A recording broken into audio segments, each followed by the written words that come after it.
Bagaimana kabar saudara hari ini? Saya melihat wajah-wajah yang diberkati, diurapi, wajah-wajah yang cantik, wajah-wajah yang keren, ganteng. Tapi lebih lagi saudaraku, lebih bersinar, ada cahaya kemuliaan Tuhan karena ada Yesus dalam hidup kita. Tepuk tangannya boleh yang lebih meriah buat Yesus Tuhan kita. Hari ini saudaraku kita masuk ke dalam satu seri firman Tuhan yang baru. Kita tanpa terasa udah di bulan Agustus, Pak. Kita masuk ke seri firman Tuhan yang baru. And I'm gonna talk about the spirit of wisdom. Roh hikmat. Pastor, dari firman ini what do you pray? Doa saya satu kok saudaraku. Doa saya itu sederhana. Saya hanya berdoa ya saudaraku. Dari firman ini saudara bisa melihat betapa pentingnya itu hikmat. That's it. Dari firman ini saudara bisa melihat kekayaan di balik hikmat itu saudara. What the wisdom can do in your life. Apa yang hikmat bisa lakukan dalam kehidupan seseorang. Itu doa saya. Karena sekali saudara tangkap itu, wisdom, hikmat itu akan membukakan dalam kehidupan saudara. Kekayaan yang tidak terduga, tidak terpikir, betapa luas dan besarnya. Ketika saudara bisa menangkap what wisdom can do in your life. Saya ajak kita buka terlebih dulu ya ayatnya ya. Mazmur pasalnya yang ke-90, ayatnya yang ke-12. Personally ya saudaraku, ini salah satu firman yang I'm very excited. 1 bulan ini. It's gonna talk about wisdom. Dan saya melihat di dalam experience selama ini saya menjadi hamba Tuhan ya saudaraku. Kalau ada yang orang lack of, khususnya anak-anak Tuhan, ini yang satu ini. And it is the cause of chaos in many people's life. Jadi kita siap ya, kita coba ya. Kita belajar what is wisdom, apa sih yang hikmat itu bisa kerjakan. Mazmur 90 ayatnya yang ke-12 ngomong gini, ajarlah kami menghitung hari-hari kami sedemikian hingga kami beroleh hati yang bijaksana. Versi New English Translation-nya tuh ngomong gini saudaraku, so that we can live wisely. That is what I call the spirit of wisdom. Yang mengalirnya, munculnya itu dari hati yang bijaksana, saudaraku. Sebagian dari saudara mungkin ngomong sama saya kayak gini, Pastor, why is it so important? Kenapa itu penting, Pastor?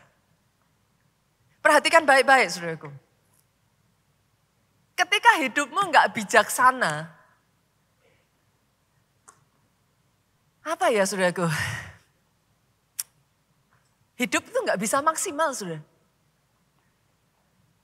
Hidup nggak bisa maksimal. Bukan potensinya nggak ada loh dalam dirimu. Potensinya definitely is there. Tapi ketika hidupmu nggak bijaksana, nggak bisa maksimal. Artinya sebaliknya, kalau kau hidup bijaksana, you will be the best version of you. Menarik kan? Kalau bicara potensi, jangan salah loh.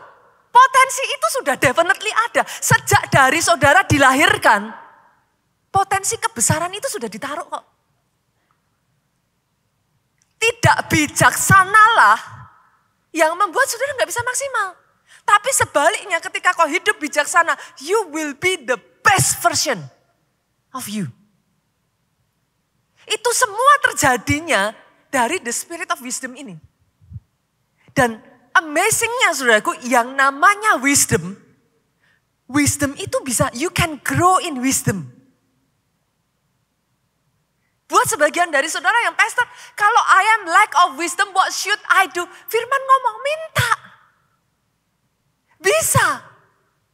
You can grow in wisdom. Kenapa? Dengar ini Bapak Ibu. The level of wisdom in your life menentukan level of your superiority. Saya ulang ya. Level hikmat dalam hidupmu itu menentukan level superioritasmu. What do you mean, Pastor? Pernahkah saudara berpikir, ini sederhana sekali sebenarnya. Pernahkah saudara berpikir, kenapa manusia bisa lebih hebat dari gajah? Gajah lebih gede loh. Kan? Manusia nggak ada apa-apanya saudaraku. Saudara pernah berdiri, misalkan saudara kesul lah, lihat gajah lah. Gajah jauh lebih gede. Pernah berpikir nggak saudara? Kenapa manusia lebih hebat dari singa atau harimau? Jelas-jelas mereka lebih kuat. Coba renungkan perkataan saya ini saudaraku. Kenapa manusia lebih hebat dari burung? Burung bisa terbang? Jawabannya simpel. Level hikmatnya. Itu yang saudara kenal di dalam Alkitab dengan sebutan akal budi. Level hikmat menentukan level superioritasmu. Ada pepatah bahasa Inggris tuh ngomong gini saudaraku. Your mind is your gold mine. Saya ulang ya saudaraku. Pikiran kita adalah tambang emas kita. Wow. Semakin digali, itu hikmat akan bermunculan, saudaraku. Hikmat akan keluar. Saudara kerjakan itu akan membawa saudara semakin besar. Itu sebabnya Alkitab berkata, semakin lama semakin naik bukan turun. Kalau saudara tahu caranya, dunia akan senantiasa berkata bumi ini berputar, Pastor. Yes, I understand. But sorry, itu filosofi dunia. The Bible say, engkau akan terus naik dan tidak turun. It's talking about apa, saudaraku? Wisdom. Itu bicaranya tentang hikmat. Hari ini ya saudara, saya benar-benar berdoa ya saudaraku. Saudara bisa tangkap firman ini. Kenapa? Level hikmat itu ya nanti menentukan saudaraku. Setiap orang di sini ya terangnya itu beda-beda. With all due respect, saya tidak meremehkan siapapun saudaraku. Tapi dengar ini. Ada orang yang terangnya itu hanya untuk keluarganya. Dan itu bagus saudaraku. Saya nggak mengatakan bahwa itu nggak bagus loh. Itu sangat bagus. Dimulai memang dari Yerusalem kan. Dari keluarga kita dulu. Anak-anak kita, pasangan kita, keluarga kita. Orang tua kita. Tapi jangan salah. Ada orang-orang yang terangnya nyampe ke tetangganya. Ada lagi orang-orang terangnya sampai satu kota. Ada lagi orang-orang terangnya sampai satu bangsa. Ditentukan apa saudara? The level of wisdom. Doa saya hari ini saudara bisa nangkep ini saudaraku. Betapa pentingnya what wisdom can do in your life. Karena ketika itu dimanifestasikan atas hidupmu. Ini yang Alkitab katakan semesta menanti pernyataan kebangkitan anak-anak Allah. This is what the Bible say. Karena ketika hikmat itu dibangkitkan dalam hidupmu ya saudaraku, doa saya pribadi lepas pribadi di tempat ini. Doa saya saudaraku, terangmu bukan hanya untuk keluargamu, terangmu sampai ke kota, terangmu sampai ke bangsa, bahkan bangsa. Oh kalau mau tepuk tangan, pick, come on. Tepuk tangannya boleh yang paling meriah buat Yesus Tuhan kita. Saya ajak saudara kita baca dulu dari Pengkhotbah. Ini ya saudaraku. Lihat. Banyak orang salah tangkap. Pengkhotbah pasalnya yang keempat, ayatnya yang ke-13 sampai ayatnya yang ke-15. Ayat ini menarik sekali buat saya. Ayat ini ngomong gini. Lebih baik seorang muda miskin. Aneh sekali ayat ini ngomongnya sudah. Lebih baik seorang muda miskin tetapi berhikmat daripada seorang raja tua tetapi bodoh. Menarik ya saudara? Interesting. Lebih baik seorang muda miskin tapi berhikmat daripada raja tua kaya tapi bodoh. Berarti maksudnya gimana Pastor? Dengar ini Bapak Ibu. Yang nomor 1 itu bukan kekayaan.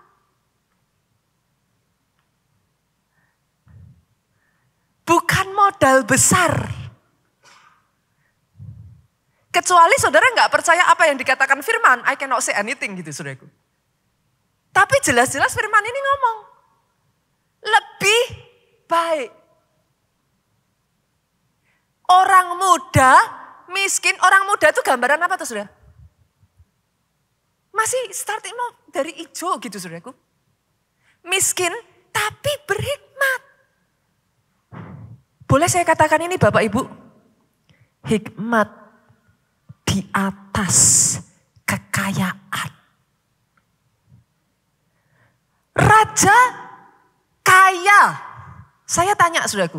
Jelas-jelas dikatakan di sini. Raja tua kaya. Itu mengimplikasikan apa saudara?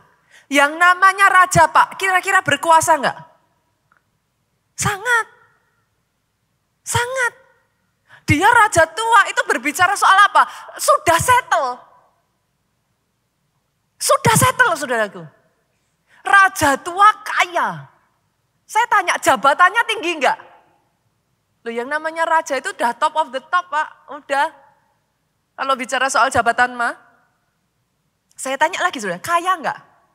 Jelas-jelas sudah ditulis. Top markotop Pak. Raja tua kaya. Tapi Alkitab ngomong, no, bukan. Lihat kenapa? Ayatnya yang ke-14 sampai ayatnya yang ke-15 ngomong gini. Karena dari penjara, orang muda itu keluar untuk menjadi raja. Biarpun ia dilahirkan miskin semasa pemerintahan orang yang tua itu. Aku melihat semua orang yang hidup di bawah matahari berjalan bersama dengan orang muda tadi yang akan menjadi pengganti raja itu. Sorry to say ya saudaraku, ini yang ngomong Salomo. Pengkhotbah itu yang ngomong Salomo saudaraku. Ini yang ngomong mungkin yang sampai detik hari ini saudara sebut sebagai orang yang paling berhikmat yang pernah hidup di dunia ini.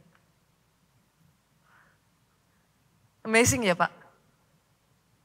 Sejak dari hari ini pikiran ini harus diubah Pak.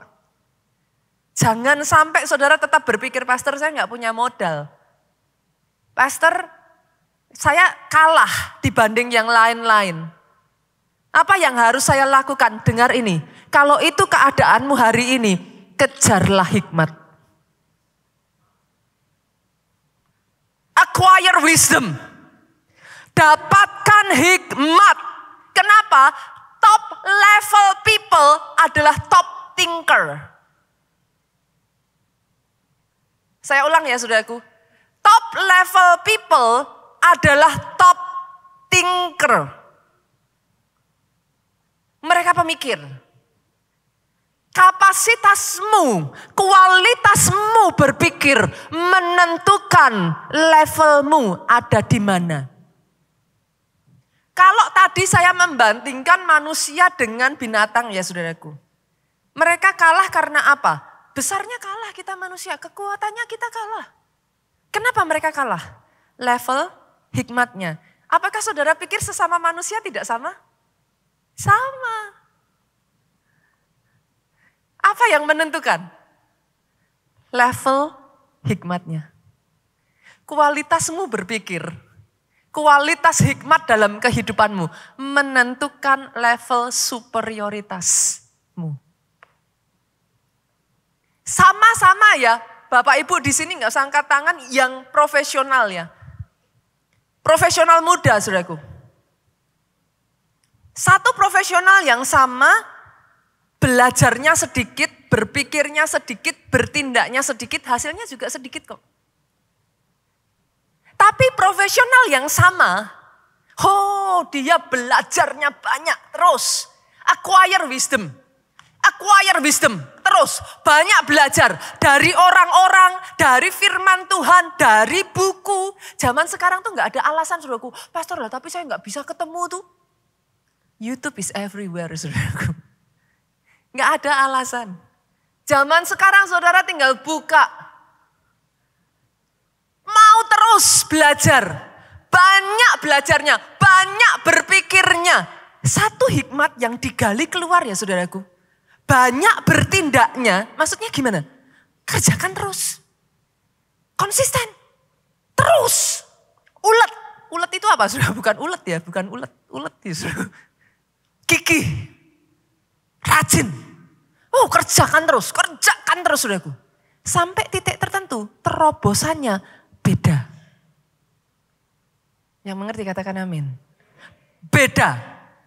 Startnya boleh sama. Sama-sama profesionalnya boleh sama. Tapi hikmat menentukan superioritas. Ibu rumah tangga, halo. Kalau ada pekerjaan terberat sedunia, saya boleh ngomong ya saudaraku. Tanpa merendahkan siapapun, tanpa mengecilkan apapun yang saudara kerjakan, saya boleh berkata ya saudaraku, menjadi ibu rumah tangga itu justru berat. Ibu rumah tangga yang sejati loh ya. Karena sama-sama ibu rumah tangga itu beda-beda saudaraku. Levelnya beda. Kalau ibu rumah tangga hanya asal, ya sudah nanti anaknya jadinya asal. Tapi sama-sama, halo ibu-ibu di tempat ini dengar. Kalau engkau menjadi ibu rumah tangga, didiklah mereka di dalam nilai-nilai firman Tuhan yang superior. Nanti value-nya yang masuk beda, hikmatnya yang masuk. Dan by the way, hikmat itu bisa diimpartasikan saudara. Saudara pernah ketemu gak anak-anak yang kayak, kok bisa ya punya pikiran begitu ya? Dari mana? Dari orang tuanya. Pola pikir orang tua, kualitas hikmat orang tua itu bisa diturunkan kepada anak. Come on. Ibu-ibu rumah tangga di tempat ini saya berdoa. Yang lahir dalam keluargamu, firman Tuhan berkata, bintang 5, perkasa di bumi ini. Boleh saya dengar kata yang amin dari tempat ini? Anak-anak Tuhan di tempat ini. Lahir dari ibu sehingga, ibu yang berhikmat saudaraku, sehingga munculnya apa? Perkasa di bumi. Cara pikirnya beda, cara kerjanya beda. Cara geraknya beda. Sama-sama melayani juga sama saudaraku. Sama. Saya berdoa ya para pelayan Tuhan keluarga Allah superior. Jangan hanya karena ini sebuah pelayanan. Ya sudah pastor, autopilot. Enggak usah mikir, yang penting saya pokoknya disuruh apa, ya saya jalankan. No, don't do that. Dalam pekerjaanmu, dalam keluargamu, enggak boleh autopilot. Enggak boleh, sudah, yang penting pokoknya anak-anak sudah makan. Ibu-ibu, halo, anakmu bukan cuma butuh makanan sehat, 4 sehat 5 sempurna, no. Anakmu butuh wisdom. Dalam pelayanan juga sama. Saya melihat ya saudaraku, tim yang di dalam pelayanannya terus dia gali wisdom. Gali lagi. Nanti timnya enggak akan gitu-gitu aja. Nanti ada terobosan baru. Apalagi yang baru. Lakukan lagi hal yang baru. Kita bikin begini pastor. Nanti kita lakukan begini pastor. Dan minggu demi minggu, saudara datang ibadah pun saudara bisa ngerasain kok. Bisa kerasa enggak saudara? Why do you choose? Kenapa saudara pilih tempat tertentu lebih dari yang lain? Back again. Saudara mungkin gak bisa ngelihat apa yang terjadi di belakangnya ya. But you can feel it. You can sense it. Pastor, nanti yang saudara katakan cuma sesederhana ini. Saya nyaman, saya seneng kok. Tapi di belakang itu semua ya saudaraku, hikmat bermain di sana. The quality of thinking bermain di sana. Dan by the way ya saudara, yang saya kenal ya, coba saya tanya Bapak Ibu di sini ya. Semakin orang itu maju, yang saya tahu ya saudaraku, semakin orang itu diberkati, semakin orang itu maju, dia akan berpikir bagaimana supaya lebih maju. Betul? Pernah mendengar kata-kata kayak gini, aduh sekarang setelah ini tuh ternyata setelah didalami malah lebih sibuk. Pernah? Ibu rumah tangga, kalau saudara benar-benar mengerjakan bagian saudara, lebih sibuk lagi saudara.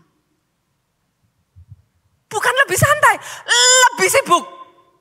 Kenapa? Nanti saudara bisa menciptakan di rumah, anak saudara itu benar-benar punya kayak challenging. Mainnya, pikirannya itu ditantang terus saudaraku.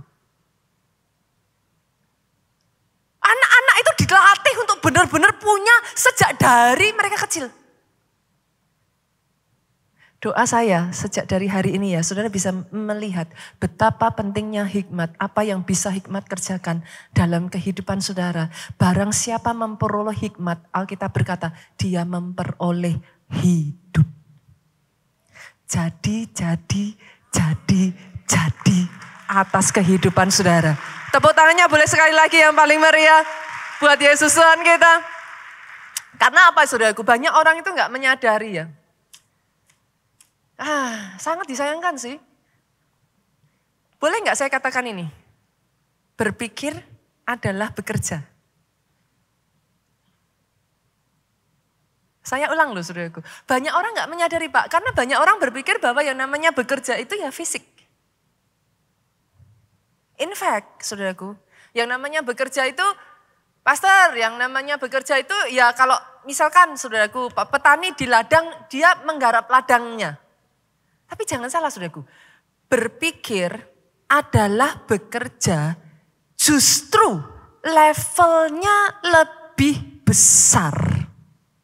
Kapasitasnya lebih besar Pak. Dan dimensinya lebih tinggi. Ini harus disadari dulu saudara, ini penting sekali. Berpikir adalah bekerja. Seperti yang saya katakan tadi, top level people adalah top thinker. Berpikir adalah bekerja. Itu sebabnya saudaraku, dalam Alkitab itu ada istilah ini. Pernah dengar nggak? Pikiran Kristus. Pernah dengar ya? Artinya Kristus itu juga berpikir saudara. Tapi levelnya lebih tinggi lagi Pak. Itu yang disebut sebagai the mind of Christ. Pikiran manusia itu terbatas. The mind of Christ itu pikirannya Allah sendiri.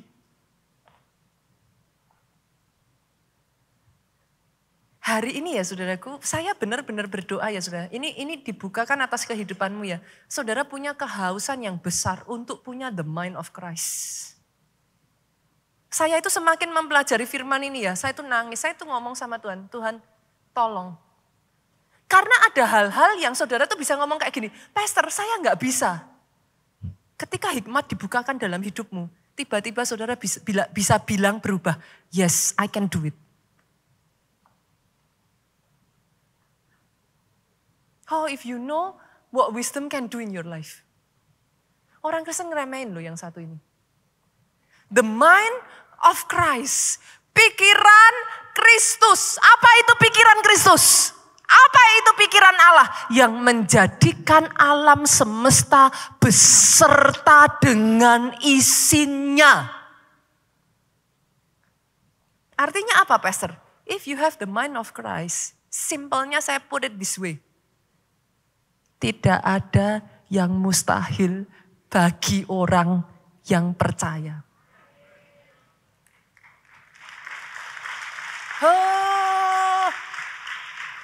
Di khotbah ini ya saudara, honestly, saya berdoa loh saudara bisa tangkap itu. Ada hal-hal yang tadinya you cannot do. Because pikiran manusia limited. But once you have the mind of Christ, apa yang pikiran Kristus itu kerjakan, Pastor? Apa yang terjadi kalau saya mendapatkan the mind of Christ? What will happen? Saudara dimampukan mengambil keputusan yang bijaksana. Perhatikan ke depan Bapak Ibu. Hidup kita, masa depan kita ditentukan dari keputusan benar demi keputusan benar demi keputusan benar yang dibuat di dalam kehidupan. Banyak hidup hancur karena salah ambil keputusan. Saya ketemu dengan banyak orang, konseling dengan banyak orang, seringkali mendapati yang jadi masalah adalah salah dalam mengambil keputusan. Somehow salah ngambil keputusan. Itu juga dialami Lot, saudara.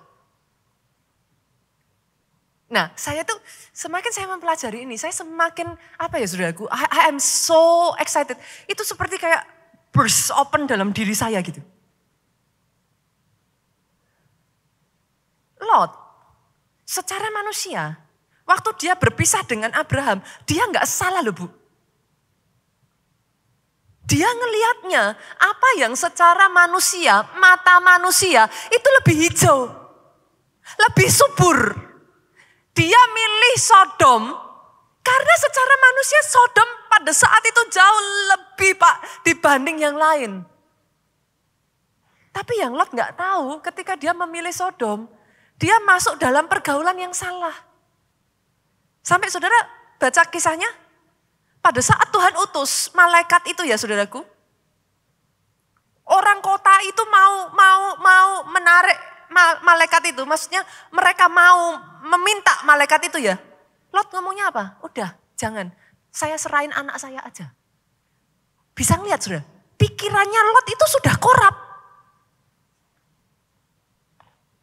Dan sebagai dampaknya ya saudaraku, dari satu keputusan yang salah yang diambil Lot, menuntun pada keputusan salah berikutnya. Hancur hidupnya Lot. Keluarganya hancur, istrinya jadi tiang garam, saudaraku. Kenapa? Decision. Keputusan. Dan bolehkah saya katakan, every single day you make decision kan? Setiap hari loh. Bahkan sebagian orang tuh every single minute. Saudara dituntut untuk mengambil keputusan. Tergantung dari posisi saudara apa. Yang jelas leader dalam perusahaan saudara, every single minute, hour, you have to make decision in your life. Tapi keputusan-keputusan itu menuntun pada masa depan saudara. Keputusan salah itu mengakibatkan masa depan hancur saudaraku. Saya pernah berjumpa dengan satu orang waktu ketemu dengan saya, dia tanya sama saya, Pastor, tempat perusahaan saya nggak enak banget nih, udah kayak gerah banget. Saya mau keluar, Pastor, saya udah nggak tahan lagi. Di perusahaan sudah nggak nyaman sekali, pokoknya saya mau keluar, titik. Saya bilang, loh ini kelihatannya simpel ya saudaraku, berapa banyak orang melakukan ini? Mau keluar, titik. Saya tanya, loh kamu keluar dari perusahaan lamamu udah ada plan belum? Nggak penting, Pastor, nanti saya bisa cari pekerjaan lain kok. Pokoknya saya mau keluar, titik. Saya ngomong dong, ya kalau kamu datang sama saya dengan perkataan seperti itu artinya kamu bukan mau konseling, kamu mau kasih informasi ke saya. Loh ya benar tuh saudaraku. Pastor, saya kasih informasi ya, saya mau keluar dari tempat kerja saya, titik. Kan gitu saudara. Kan? Tapi saya ngomong, saya mulai bukakan sama dia. Kamu keluar dari sana, oke, coba yuk, tarik yuk. Situasinya kayak apa? Apa yang terjadi? Ketika saya bedah, saudaraku. Yang tadinya menghimpit dia bisa melihat kesempatan. Saya katakan, ini jadi nggak nyaman, kenapa? Karena sekarang banyak orang dikeluarkan, jumlahnya tinggal sedikit. Jumlahnya tinggal sedikit, satu orang yang tadinya mengerjakan load seberapa kan ditambah loadnya atau saudaraku. Loadnya kan jadi banyak. Pasti nggak nyaman. Tapi saya bilang, tunggu. Ini penyaringan. Difilter, keluar. Siapa yang tertinggal nantinya, yang punya kapasitas lebih, justru ada kesempatan kamu melejit jauh lebih naik. Dia ngomong sama saya gini, kok saya enggak kepikir ya pastor? Saudara mengerti yang saya maksudkan? Hikmat menentukan how you make decision. The right decision akan membawa lompatan. The wrong decision sebaliknya menghancurkan kehidupanmu. Itu yang terjadi juga dalam hidup Rehabeam. Ada yang masih ingat Rehabeam? Ada yang tahu siapa Rehabeam? Siapa saudaraku? Siapa? Nah ini cerdas cermat Alkitab nih saudaraku. Siapa Rehabeam? Tetot. Siapa? Anaknya Salomo saudara. Yes, anaknya Salomo. Rehabeam itu anaknya Salomo. Satu kali pada saat Rehabeam menggantikan ayahnya, ini punya chance besar saudaraku. Kebayang gak sih saudara? Dia diwarisi kerajaan yang mapan. Salomo itu kaya raya, besar, pengaruhnya ada di mana-mana. Anak ini diwarisi, itu sudah enak banget saudara. Tapi dia bikin satu kesalahan. Rakyatnya datang. Rehabeam, dulu waktu zaman ayahmu, kami ditekan. Kami harus bayar ini. Kami harus bikin. Rakyatnya tuh ngomong. Rakyatnya berkeluh kesah saudara. Tolonglah kami. Maka kami akan memutuskan untuk setia mengikut engkau. Nah Rehabeam, dasar masih muda saudaraku. Tanya nasihat sama penasehat ayahnya. Saya harus gimana nih? Ini rakyat ngomong begini nih. Saya mesti gimana? Penasehatnya Salomo ngasihin papa. Dia tanya sama teman-temannya. Ini rakyat gini nih, mesti gimana nih? Nah sayangnya kok yang didengarkan tuh yang salah saudaraku. Dan sebagai hasilnya apa yang terjadi saudaraku? Rehabeam tadinya itu memimpin 12 suku Israel. 11 suku pergi meninggalkan Rehabeam saudara. Dia tinggal mimpin satu suku namanya Yehuda. Di zaman Rehabeam inilah terbelah jadi dua bangsa Israel. Disebut sebagai Raja Israel dan Raja Yehuda. Terbelah saudara. Dia tinggal mimpin satu suku doang. Sedih ya saudara. Boleh perhatikan ke depan. Kapasitas berkatmu ditentukan kapasitas hikmatmu. That's true. Ada orang-orang yang saya ketemu ya saudaraku ya. Malah nolak berkat tuh. Dan bangga nolak berkat. Datang sama saya, pastor doakan saya. Saya gak ada berkat pastor. Hidup saya menderita pastor. Doakan saya. Doakan saudaraku. Besoknya lagi datang lagi. Berikutnya waktu sekian lama datang lagi sama saya. Pastor saya kewalahan. Saya tuh bingung saudara. Bukannya tadinya minta diberkati ya. Terus saya bilang, Bu, bukannya minta diberkati. Iya, tapi gak kayak gini pastor. Loh ya kayak apa? Yang banyak tidak disadari orang, bersamaan dengan berkat comes responsibility. Banyak orang mau enaknya, gak mau tanggung jawabnya. Terus apa yang kamu lakukan? Saya tolak, pastor. Saya tolak, saya udah gak bisa kok. Saya udah gak sanggup. Kapasitas hikmat menentukan kapasitas berkat. Saudara bisa melihat ini? Bisa melihat ya saudaraku, what the wisdom can do in one's life dalam kehidupan seseorang. Ngeri loh saudara, ngeri. Saya melihat sangat banyak hal dalam kehidupan banyak orang ya saudara, gara-gara salah ngambil keputusan saudaraku. Salah ngambil keputusan pasangan hidup. Hancur tuh hidupnya.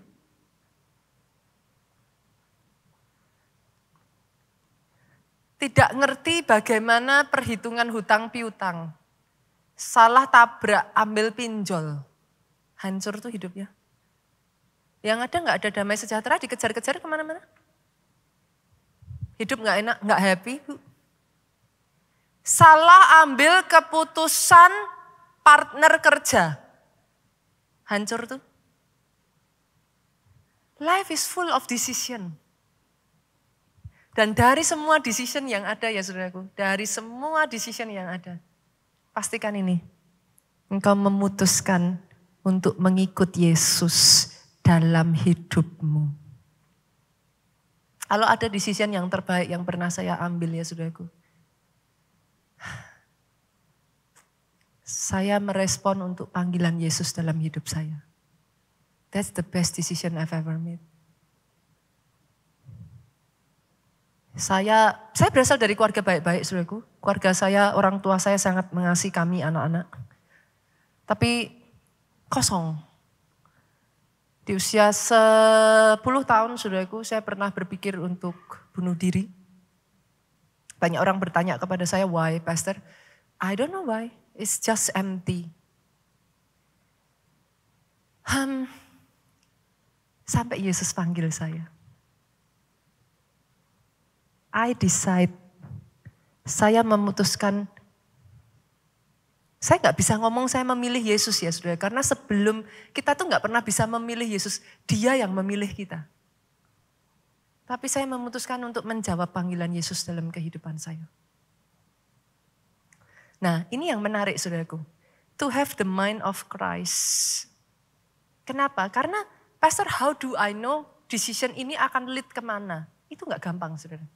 Jujur waktu saya ngambil keputusan menerima panggilan Tuhan dalam hidup saya, semua orang bodoh-bodohin saya saudara. Saya bersyukur saya punya orang tua yang sangat suportif. Tapi dalam suportifnya mereka itu pun mereka menasihati saya gitu. Nita, jadi pendeta itu gak enak gitu kan. Kamu kayak ikan di akuarium.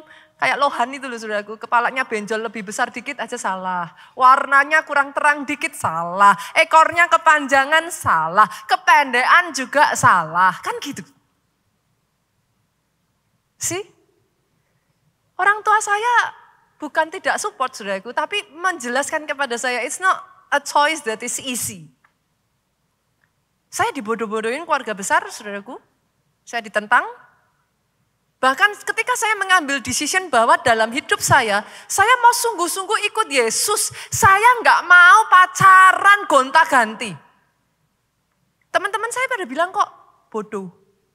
Cantik-cantik ngapain nggak punya pacar? Justru nanti kalau kamu ganti-ganti jadi pengalaman. Saya dibilang bodoh saudaraku. Saya kalau ditanya kenapa nggak punya pacar? Saya selalu ngomong, saya nggak pengen punya pacar, saya kepengennya satu yang jadi suami saya. Teman-teman saya semua bilang, bodoh kamu. Bodoh. Udah, nggak apa-apa, memangnya apa? Pacaran bukan menikah. Gagal ya ganti yang baru, gampang katanya saudara. Saya dibilang bodoh lagi.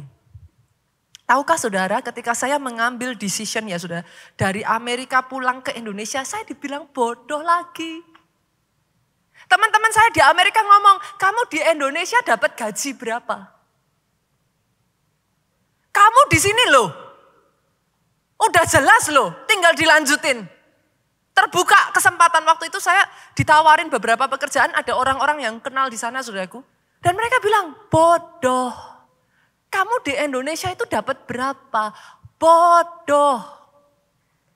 Saya jadi full time dibilang bodoh, mamimu pengusaha, mamimu businesswoman, ngapain kamu jadi full time? Bodoh. Saya tuh banyak ngambil kayaknya keputusan yang bodoh deh saudaraku.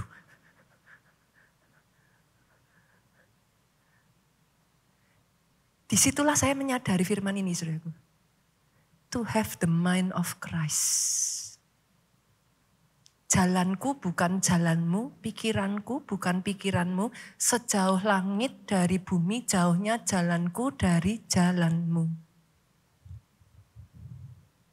Pastor, berarti what is your wise Apa keputusan paling bijaksana yang pastor pernah buat? Saudara tahu apa? Saya memutuskan taat dan memutuskan mendedikasikan hidup saya untuk agendanya Tuhan.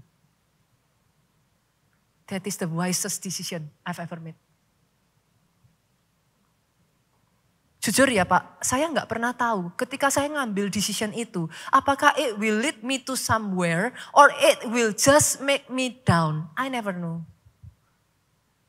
Tapi satu yang saya tahu, kalau Tuhan suruh saya, mau seperti apapun hidup saya taat. Banyak di antara saudara akan berkata kepada saya, Pastor, itu bodoh. Saya understand kok saudara, I understand that. Tapi dalam hidup saya belajar satu hal saudaraku. Tuhanku tidak pernah salah.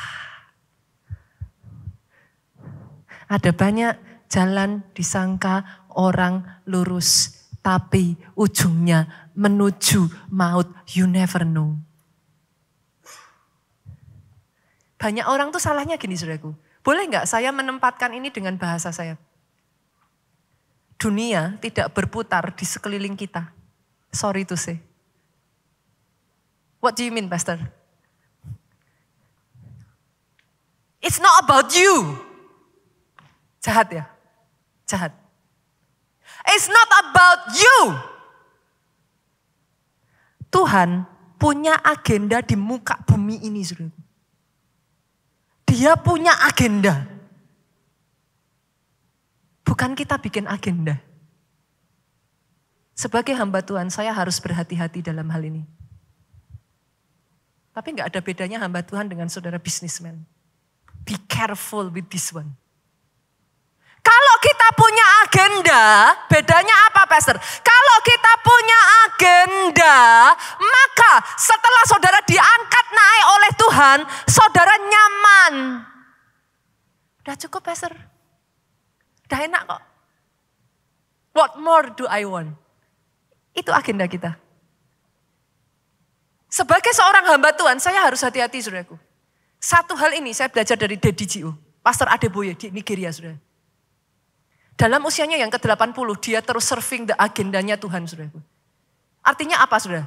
Jujur ya, saudaraku, saudara sampai di titik tertentu, pernah nggak Bapak Ibu yang mungkin saudara sudah di level tertentu, saudara ngomong dalam diri saudara sendiri, enough lah pastor, saya sudah nggak punya butuh apa-apa lagi. Sudah cukup lah, sudah ada kok, semuanya sudah tersedia kok. Pernah nggak ngalami itu, saudara? Pernah? Pernah ya, Bapak Ibu ya? Denger ini, when you serve the agenda of God, never for that. Itu yang saya lihat dari Pastor Obaja. Ada satu waktu di mana Pastor Obaja itu sudah ngerasa kayak ya udah cukup lah, udah mau apa lagi.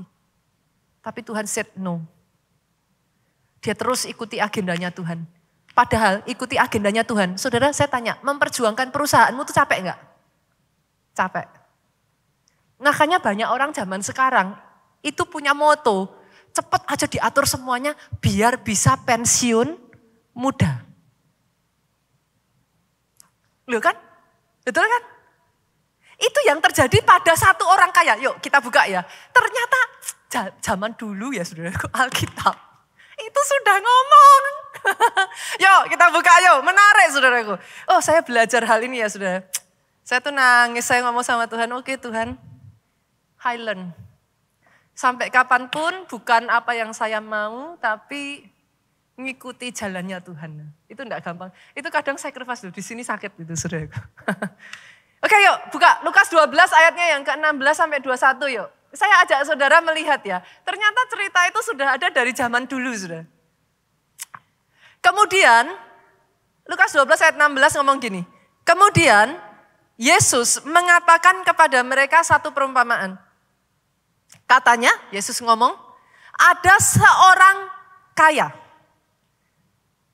Tanahnya berlimpah-limpah hasilnya. Ayat 16 ini dulu. Informasi apa yang saudara dapatkan dari ayat ini? Bahwa orang itu kaya. Satu ya, kaya ya saudaraku. Oke, bahwa orang itu kaya sudah pasti. Tanahnya berlimpah hasilnya, artinya apa? Dia bukan cuman orang kaya, Bapak Ibu. Dia orang yang berhikmat. Tanahnya berlimpah hasilnya. Berarti dia tahu cara manage tanahnya dengan baik. Tahun demi tahun, waktu demi waktu, hasilnya banyak. Akhirnya sampai berlimpah-limpah hasilnya. Kita lanjut ya. Nah, baca ayat itu kayak gini saudaraku. Jangan langsung di skip. Karena setiap ayat ada artinya. Ayat 17 yuk. Yang masih semangat katakan amin. Waktunya sudah mau makan ya saudaraku. Oke yuk, ayat 17. Ia bertanya dalam hatinya. Orang kaya ini bertanya dalam hatinya, apakah yang harus aku buat? Sebab aku tidak mempunyai tempat di mana aku dapat menyimpan hasil tanahku. Ayat 18 dengan suara keras, 2-3 baca. Lalu katanya, inilah yang akan aku, apa saudaraku dengan suara keras? Aku akan merombak lumbung-lumbungku. Aku akan mendirikan yang lebih besar. Aku akan menyimpan di dalamnya segala gandum dan dari 2 ayat ini apa yang saudara pelajari? Apa saudaraku? Orang ini, saudara pensiun katanya. Belum Bu, belum, nanti dulu. Orang ini ya saudaraku, ini orang yang pinter saudara. Ciri-ciri orang pinter apa saudara? Sudah ngerjain sesuatu enggak cuman diem. Orang pinter itu ciri-cirinya mikir. Apa ya yang harus aku lakukan ya? Aku punya tanah nih, hasilnya banyak. Tapi aku enggak bisa nyimpen. Mungkin pada saat ayat 17-18 ini saudaraku, dia masih pinjam gudangnya orang. Dia mikir, apa yang harus aku perbuat? Aku enggak punya tempat nyimpan hasilku. Hasil dari pemikirannya ayat 18 ngomong, ini yang akan aku perbuat, aku akan merombak. Dia mikir saudaraku, oh lumbungnya tadinya kapasitasnya segini. Ternyata bisa loh digedein. Berapa banyak orang yang sudah kaya, nyaman, puas, enggak pernah lagi mengunjungi lumbung-lumbungnya. Hartanya di mana-mana, berserakan, sampai-sampai saudara yang ngelihat. Saudara ngomong, sayang ya. Segini banyaknya kok enggak diapa-apain ya. Tapi orang kaya ini beda.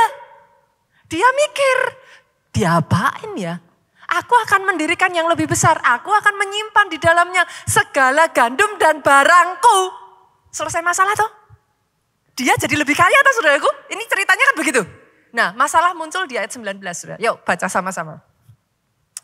Ini masalah banyak orang saudaraku. Baca sama-sama ya, supaya kita diingatkan kembali. 2, 3, sesudah itu aku berkata kepada jiwaku, jiwaku ada padamu banyak barang, tertimbun bertahun-tahun lamanya. Beristirahatlah, makanlah, minumlah, bersenang-senanglah. Ini apa saudara?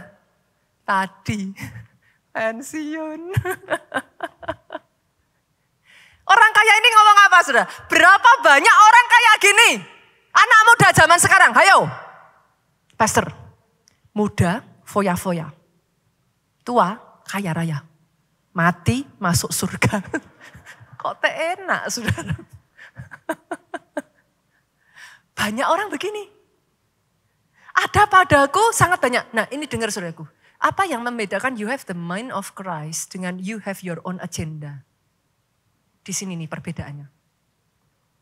Kalau saudara punya agenda saudara sendiri, once I'm settled, that's it. Saya akan pensiun, saya akan happy-happy, anak saya yang nerusin. Memangnya itu yang Tuhan suruh? Yang mengerti katakan amin. Yang mengerti aminnya lebih keras lagi.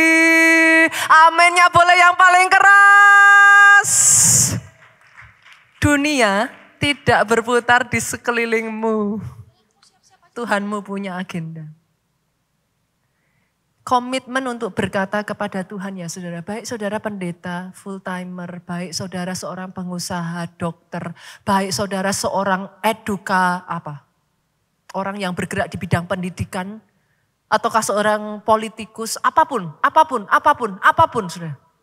Boleh nggak saya ajak sama-sama saudaraku?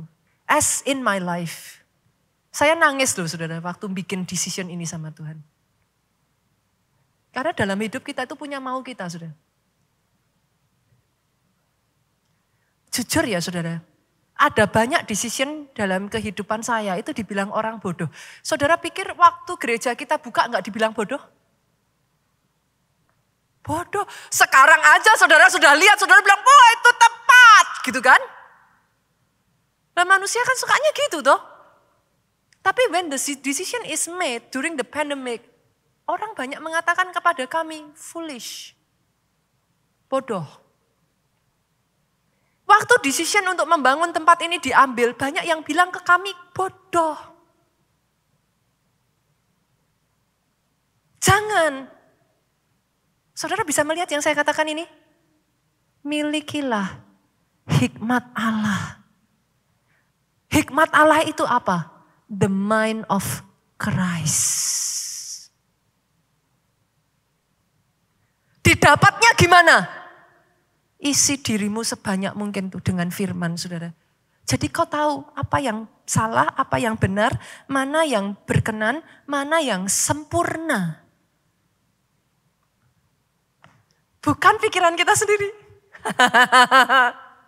Nyenengin toh saudara, nyenengin toh. Itu sebabnya berjalan bersama dengan Yesus. Enggak pernah ada kata pensiun.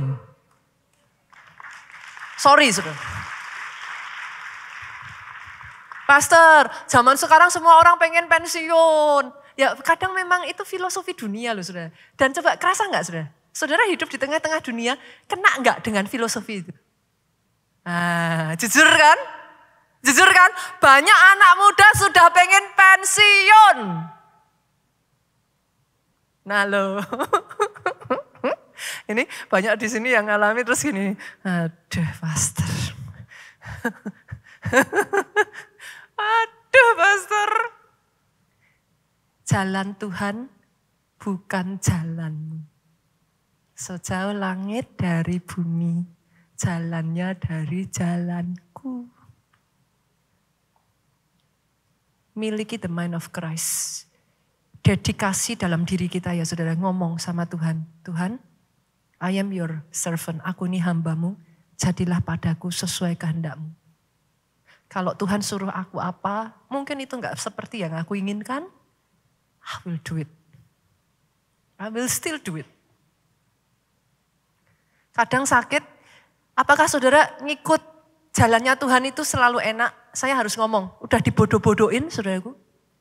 Masalahnya juga banyak. Jangan salah loh, banyak orang Kristen itu selalu berpikir, Pastor, kalau saya ikut jalannya Tuhan, dijadikan lancar. Ya puji Tuhan. Tapi yang saya alami itu seringkali gak gitu. Jadi lancar gak lancar, itu gak selalu bisa jadi tanda. Yang mengerti katakan amin. Halo? Yang mengerti katakan amin. Jangan salah. Lancar gak lancar tidak bisa jadi tanda. Dalam kasus saya ada kalanya ikuti kehendak Tuhan, lancar jaya. Fush. Ya puji Tuhan sudah. Dalam hidup saya juga yang sama, ada kalanya mengikuti kehendak Tuhan. Masalah demi masalah demi masalah demi masalah. Tapi satu yang saya katakan sama Tuhan, whatever it is Lord, I am your servant. Lukas 1 ayat 37 itu ayat emas saya saudaraku. Aku ini hambamu, Maria ngomong. Jadilah padaku seturut kehendakmu. Itu yang dilakukan oleh Naomi. Saya Ruth saudaraku, saya tutup dengan kisah ini. Yuk kita buka ya. Ruth pasalnya yang pertama ayatnya yang ke-3 sampai ke-5 saudara.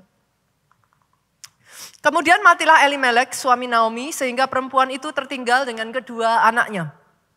Keduanya mengambil perempuan Moab yang pertama bernama Orpa, yang kedua bernama Ruth. Nah, mereka diam di situ kira-kira 10 tahun lamanya. Matilah juga kedua anaknya saudaraku, Mahlon dan Kilion. Sehingga perempuan itu kehilangan kedua anaknya dan suaminya. Di momen itu Naomi berpikir aku mau balik. Dia tanya sama kedua menantunya, kalian mau gimana? Udah deh balik aja ke orang tua kalian. Naomi sadar dia udah gak punya apa-apa saudaraku, hidupnya juga udah quote-quote saudara mereka terbatas. Naomi mau balik ke kampung halamannya, which is mereka berdua itu bukan orang Israel gitu. Udahlah kalian balik aja deh ke orang tua kalian. Tapi lihat, satu keputusan bijaksana yang diambil Rut mengubah sejarah hidupnya, saudara. Rut 1 ayatnya yang ke-16 dengan suara keras, boleh kita baca sama-sama saudaraku, 2-3. Tetapi kata Rut apa? Janganlah desak aku meninggalkan engkau. Dan apa? Pulang dengan tidak mengikuti engkau. Ini saudara, ini. Sebab kemana engkau pergi, ke situ jugalah aku pergi. Di mana engkau bermalam, di situ jugalah aku bermalam. Berbangsamulah bangsaku. Ini yang paling penting. Dengar ini saudaraku, dengan suara yang paling keras. Baca dengan suara yang paling keras. 2, 3. Allahmulah Allahku. Rut memutuskan dalam kehidupannya seberat apapun dia ngikuti Tuhan. Halo, Bapak Ibu. Saudara boleh, pastor boleh enggak saya mengikuti pikiran saya sendiri? Boleh. I've tried kok, saya udah nyoba. Hasilnya gimana pastor? Ya itu tadi, jalanku bukan jalanmu, pikiranku bukan pikiranmu, sejauh langit dari bumi, pikiranku dari pikiranmu. Saya menemukan di muka bumi ini ya saudaraku, God knows best. Banyak, tadi saya sudah jelaskan kepada saudara, a lot of decision in my life. People call me foolish. Tapi satu yang saya lihat ya saudara dalam hidup saya. Selama saya taat mengikuti agendanya Tuhan. Ada penyertaan tangan Tuhan. Diizinkan mengalami masalah pun. Ada penyertaan tangan Tuhan yang tidak habis-habisnya dalam hidup saya. Kadangkala ya saudara di momen-momen terendah ya, saya pernah bagikan ayat ini. You just have saudara hanya perlu menguatkan hati. Pernah saya bagikan ayat ini kan saudara. Di momen itu ya saudara, saudara tahu nggak apa yang menghiburkan saya? Nggak ada hasil, semuanya gelap. Itu harus nahan hati loh saudaraku. Itu harus menguatkan hati sampai di titik yang kayak rasanya udah nggak kuat. Tapi di titik itu coba cari saudara. Satu yang saya alami dalam hidup saya, tangan Tuhan itu selalu ada. Itu jadi penghiburan buat saya, Bu. Dan ketika saya terus ngikuti, regardless how heavy it is. Ujungnya, kemarin kita baru aja dengar firman apa? Happy ending. Ikuti jalan saudara. Trust me. Kita manusia terbatas Bapak Ibu. Jadi apa yang harus saya lakukan Pastor? Yuk saya tutup dengan ayat ini, pemain musik boleh maju ke depan. Apa yang kita lakukan? Efesus pasalnya yang ke-4. Ayatnya yang ke-22 sampai 24. Yaitu bahwa kamu berhubung dengan kehidupan kamu yang dahulu harus menanggalkan manusia lama. Yang pertama saudaraku, belajar menanggalkan manusia lama. Kenapa? Karena kalau saudara tidak menanggalkan manusia lama, saya jamin mengikuti pikiran Kristus itu berat. Karena enggak enak, serba menyayat daging aja gitu saudaraku. Saudara akan memutuskan no, enggak.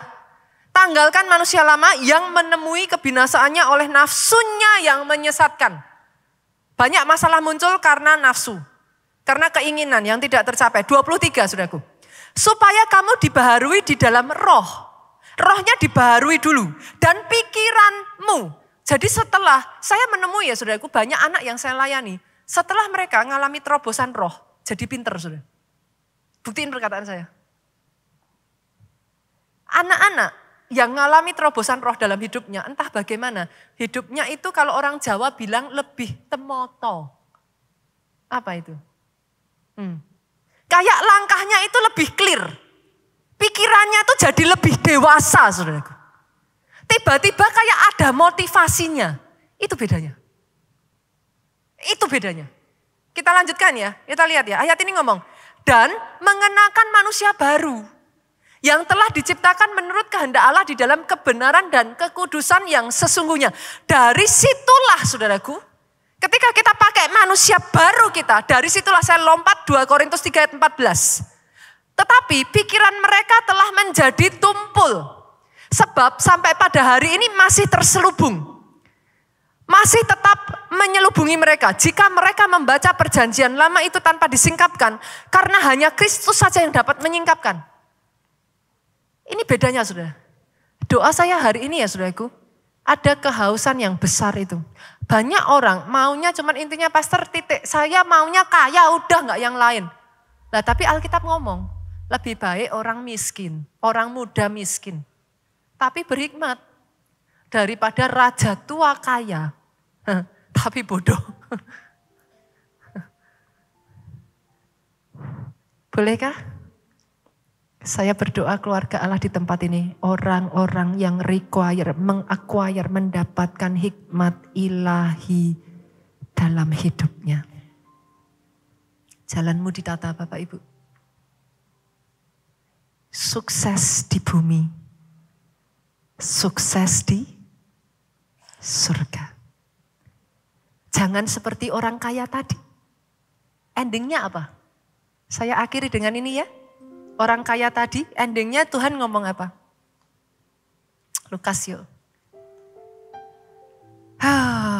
Menyenangkan sekali saudaraku. Ayatnya yang ke-21 dari Lukas 12. Demikian jadinya dengan orang yang mengumpulkan harta bagi dirinya sendiri. Jikalau ia tidak kaya di hadapan Allah. Ayat 20. Tapi firman Allah kepadanya, hai engkau orang bodoh, pada malam ini juga jiwamu akan diambil daripadamu.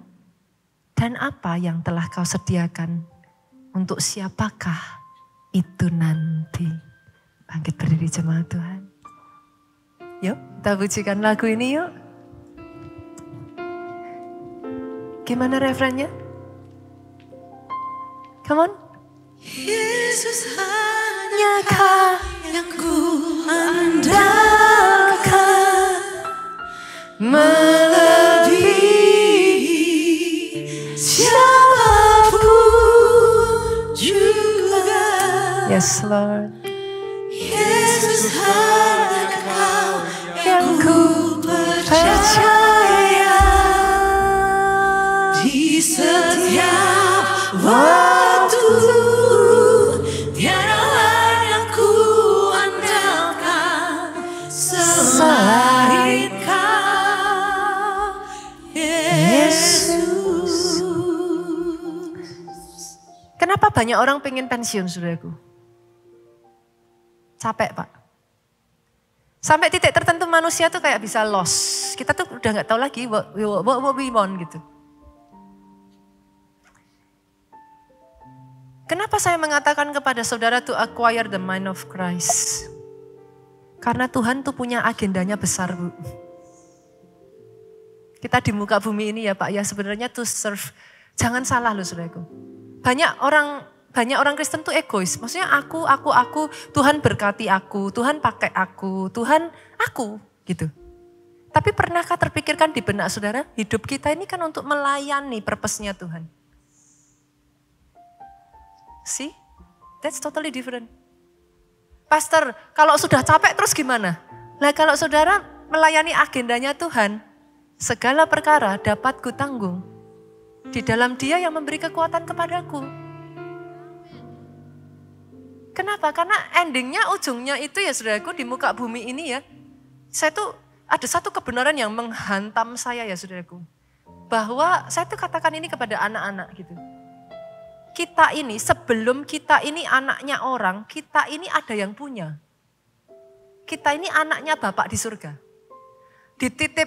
Dititipkan ke Bapak Ibu manusia, supaya apa? Dididik. Nantinya balik lagi ke Bapak yang asli gitu. Jadi saudara-saudara di tempat ini ada yang nunggu nantinya. Sementara kita ada di muka bumi ini, Pastor, purpose-nya apa? Tujuannya apa? Banyak orang bingung saudara, karena gak punya visi. Pengusaha juga sama kan, Bapak Ibu kadang sampai di titik tertentu kayak visinya udah blank. Udah gak bisa lihat aja. Tapi ketika saudara bisa melihat ada agenda Tuhan di muka bumi ini, life is not only about you. Saya yang terluka, Pastor. Saya yang capek, Pastor. Saya ini, saya itu. Come on. Segala perkara dapat kutanggung. dalam Dia yang memberi kekuatan kepadaku. Hidup bukan roti saja, melainkan melakukan kehendak-Nya. Beda, saudara. Orang-orang yang dalam hidupnya sudah menangkap visinya Tuhan, dia akan berjalan kian lama kian kuat. Semakin lama akan semakin besar. Terus naik dan tidak turun. Kenapa? Mengikuti agendanya Tuhan gak bisa turun kok saudaraku. Terus naik. Turun itu kan diizinkan di dalam prosesnya toh. Tapi kalau saudara ikuti terus aja, nanti akan dibawa naik akhirnya. Nah, balik-balik lagi semuanya itu butuh apa? Pengenalan akan Tuhan. Kepekaan mendengar suara Tuhan, saudara. Boleh? Boleh ya? Kalau enggak, kita manusia itu sesat loh, saudaraku. Nanti kita bisa doubting God gitu. Kalau terjadi masalah kita bisa meragukan Tuhan. Kita bisa tanya loh, kenapa Tuhan izinkan? Ya jawaban saya simpel, kenapa tidak? Tuhan berhak kok saudara, He is God. Ini kata-kata yang terus saya katakan, let God be God. Bukankah saudara menyembah Dia sebagai Tuhan? Tuhan berhak melakukan apapun atas hidup kita itu Dia berhak. Tapi ketika saudara memutuskan mengikuti Dia, endingnya pasti happy ending.